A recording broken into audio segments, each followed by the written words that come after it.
कि एक ऐसा कानून जीएसटी इकलौता जीएसटी कानून रहा होगा जिसमें इतने संशोधन हुए हैं। मेक इन इंडिया बर्बाद हो गया। ये बीजेपी के लोग स्वदेशी मुंह से हैं। नमस्कार, आदाब दोस्तों, हमारा नाम है आजाद और आप देख रहे हैं आजाद बोल।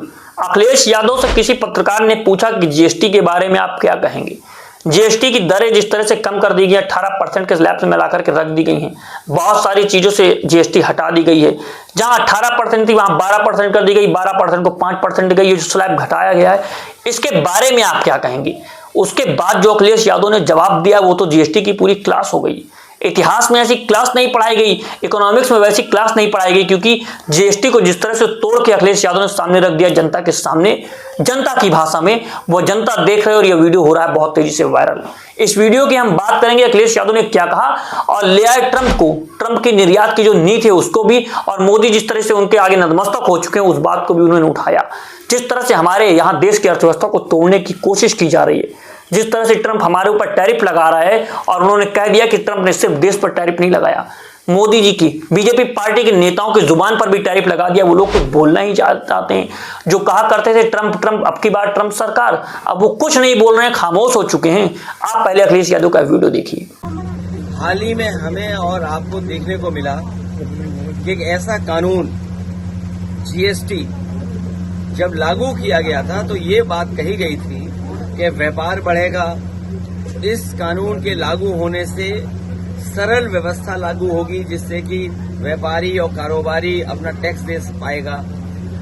शायद दुनिया में इकलौता जीएसटी कानून रहा होगा जिसमें इतने संशोधन हुए हैं, और इतने संशोधन होने के बाद भी आज फिर सरकार को संशोधन करना पड़ा और ये स्वीकार करना पड़ा कि हमें गरीबों को राहत पहुंचाने के लिए कानून में बदलाव लाना पड़ेगा।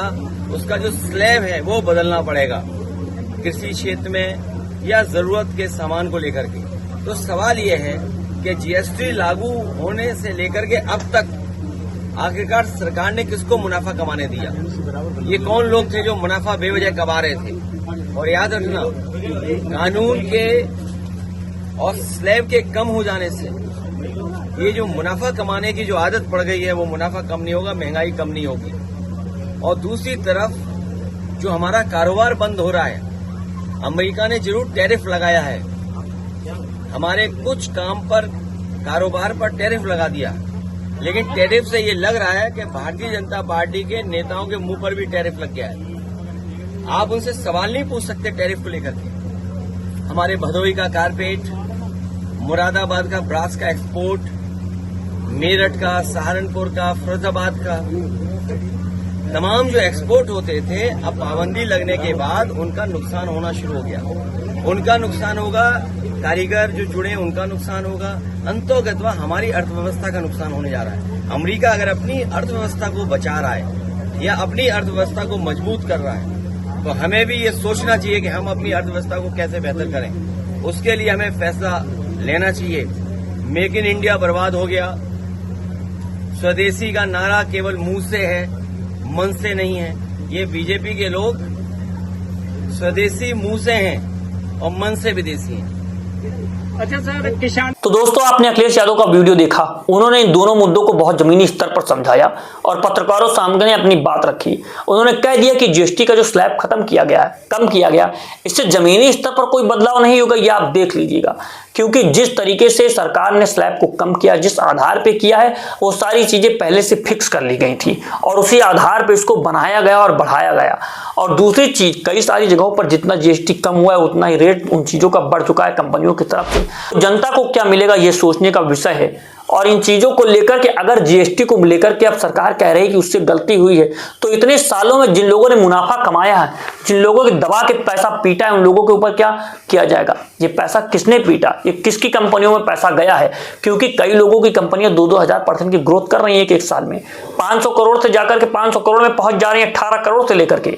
इतना लंबा गैप जो हो रहा है, जो एक ही लोगों के पास पैसा सिमटता हुआ चला जा रहा है, इन सारे मुद्दों को जनता को सोचना होगा, जनता को देखना होगा कि सरकार किस आधार पे काम कर रही है, सरकार किस आधार पे स्कीम बनाती है, खूब पैसा पीटती है, उसके लोग पैसा पीटते हैं, उसके बाद उन स्कीमों को वापस ले लिया जाता है। इसी तरह से कई चीजों में हुआ, कई जगहों पर इस तरह के कानून लाए गए, उनके आधार पर पैसा पीटा गया, उसके बाद सरकार को फिर माफी मांगनी पड़ी, वो कानून भी वापस ले लिए गए, वो स्कीम भी वापस ले ली गई।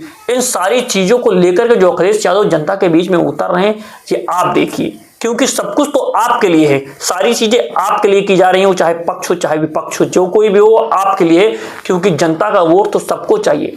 लेकिन सरकार ने अब एक नया पैंतरा लगाया कि जनता के वोट के अधिकार को खत्म कर दिया जाए। क्यों? क्योंकि संविधान में अनुच्छेद 325 में कहा गया कि जनता को वोट का अधिकार है, हर व्यक्ति एक वोट दे सकता है। लेकिन सरकार और राहुल गांधी के आंकड़े कह रहे हैं, सरकार कह रही है कि एक वोट दे रहा है, लेकिन राहुल गांधी कह रहे हैं अपनी प्रेस कॉन्फ्रेंस में कि एक व्यक्ति एक नहीं 4-4, 6-6 वोट दे रहा है, और जो लोग जिंदा हैं उनको भी मृत घोषित कर दिया, उन्होंने उसके साथ चाय भी पी ली। इन सारी चीजों की जो गुत्थी है ये जनता को समझनी होगी, क्योंकि जनता के पास है ताकत वोट की, और वोट की ताकत को खत्म करने का कौन प्रयास कर रहा है ये जनता सोचे, यानी आप सोचें। हम चलते हैं, आपसे मिलते हैं अगली वीडियो में। अगर आप चाहते हैं कि इस तरह की वीडियोस हम बनाते रहें, इन मुद्दों पर हम बात करते रहें, अगर आप वोट के अधिकार को, जनता के अधिकार को, लोकतंत्र को, निरपेक्षता को, संविधान की आधारभूत संकल्पना को, इन सारे मुद्दों को समझना चाहते हैं, तो हमारे YouTube चैनल पर जाइए, हमारी प्लेलिस्ट देश की बात जनता के साथ पर जाइए, उसमें ये सारे मुद्दे अलग अलग करके हमने समझाए हुए कि इनका क्या आधार है और किस आधार पर मुद्दे बने हुए। सही चीजें आपके सामने, जनता के सामने, जनता की जुबान में खोल के रख दी। अब देखना आपको, समझना आपको, क्योंकि सब कुछ तो आप पर टिका हुआ है। चलते हैं, नमस्कार, जय हिंद, जय भारत।